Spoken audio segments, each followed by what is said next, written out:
Sa totoo lang, marami akong mga content na naisip eh.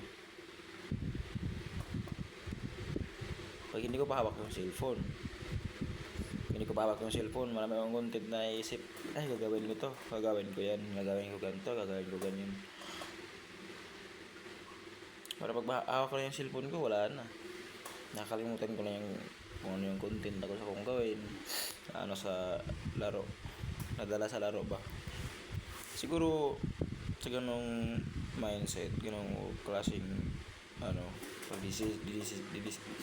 decision, pero hindi pa siguro yung alam yan, fully yung utak na focus sa pagko-content, gagawa ka ng content, diba? Pero isa din yun sa akin, kaya wala akong masyadong video na na-upload kasi nagtatrabaho ako eh. Trabaho ako sa umaga factory, hawak ako ng cellphone tanghali lang, tas gabi, tas matulog na naman. Pagod yung katawan, kaya wala akong kailangan ako mag-edit ng mag-edit sa CapCut.